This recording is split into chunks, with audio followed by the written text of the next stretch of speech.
आप सभी को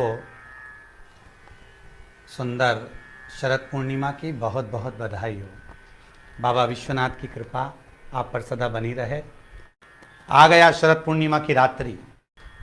बड़े से बड़ी बीमारियां, बड़े से बड़े रोग, बड़े से बड़े बड़े कष्ट इस शरद पूर्णिमा की रात्रि को छूट जाते हैं। दमे की बीमारी, श्वास की बीमारी, अनिद्रा की बीमारी, रात्रि को जगना, ये सारी बीमारियां शरद पूर्णिमा की रात्रि को अगर व्यक्ति अपने जीवन को सुखमय बनाए, अपने जीवन को आनंदमय बनाए तो सब छूट सकता है।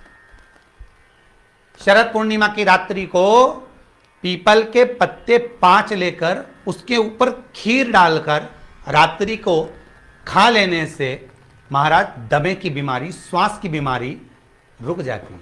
वो बीमारी बढ़ती नहीं है, उससे कष्ट नहीं होता।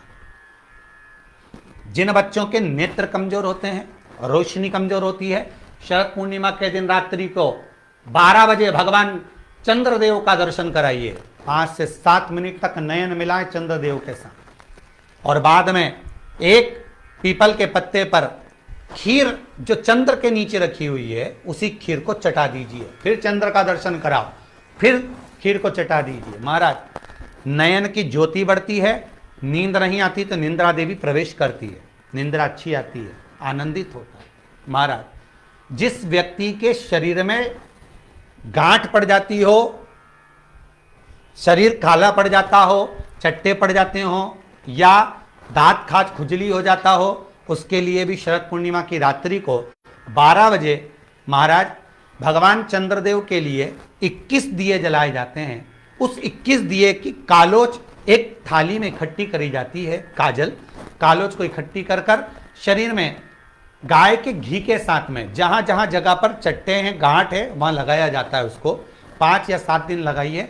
उसके बाद में रोज प्रतिदिन लगाने के आधे घंटे बाद स्नान कर लीजिए, आराम लगना प्रारंभ हो जाता है। हमारा आज शरद पूर्णिमा की रात्रि से लेकर कार्तिक पूर्णिमा की रात्रि के बीच में जो दामोदर भगवान का, कृष्ण का, शिव का मंगल आनंद करेगा, अभिषेक करेगा, पूजन करेगा, स्मरण करेगा, उसके सारे दुख दरिद्र दूर हो जाएंगे।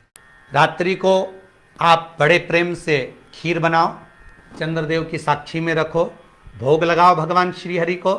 बन सके अगर लक्ष्मी की कमी है, लक्ष्मी नहीं आ रही है, व्यापार नहीं चल रहा है, तकलीफ बहुत ज़्यादा है, घर में कष्ट है, कर्जा ज़्यादा है, तो एक तांबे के कलश के ऊपर, तांबे के कलश में पानी भरना, कटोरी रखना, उस पर लक्ष्मी जी की मूर्ति रखना।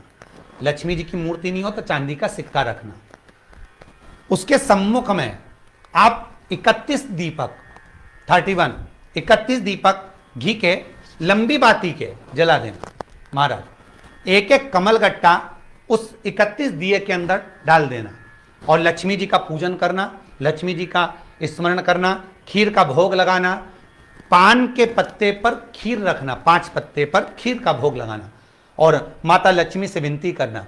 सुबेरे 4 बजे तक वो रखे रहने देना, सुबह 4 बजे वो उठाना, लक्ष्मी को वापिस तिजोरी में या सिक्का हो तो उसको अलमारी में रख देना। जो खीर बनी है वो प्रसाद के रूप में सुबह 8 बजे, 10 बजे, 9 बजे जब खाना हो प्रेम से खाना। माता जो दिए लगाए हैं वो ठंडे हो गए होंगे, उनको रखे रहने देना, बाद में काम आते रहेंगे, या दिए विसर्जन करना हो तो आपकी मर्जी है। पर वो मट्टी के दिए लगेंगे, आटे के दिए नहीं लगेंगे, मट्टी के दीप लगाना है आपको। 31 घी के दिए लगाना है। लक्ष्मी जी का पूजन करो, कंकु, चावल, हल्दी, मोली से, सब तरह से। शरद पूर्णिमा की रात्रि को सुख मिलेगा, आनंद मिलेगा, लक्ष्मी की वृद्धि होगी, कार्य सिद्धि होगी।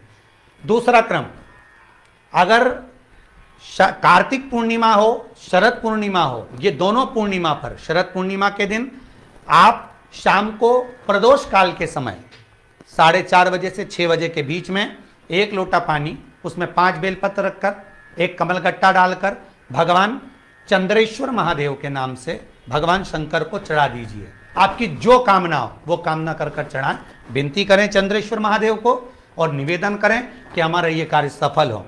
केवल शरद पूर्णिमा के दिन चढ़ाइए, कार्तिक पूर्णिमा तक क्या फल मिलता है हमको जरूर बताइए। भी शरद पूर्णिमा की रात्रि को और कार्तिक पूर्णिमा की रात्रि को गर्भवती नारी अपनी नाभि पर यदि चंद्र की दृष्टि पड़वा लेती है तो बच्चा विकलांग पैदा नहीं होता है। गर्भ से जो बालक होगा श्रेष्ठ होगा, विद्वान होगा, चतुर होगा, पढ़ने में होशियार होगा, क्योंकि ये चंद्र की किरणें जब समुद्र में उछाल ला सकती हैं तो आपके जीवन में भी तरक्की ला सकती है, उछाल ला सकती है। इसलिए सभी को हर हर महादेव, जय श्री कृष्णा।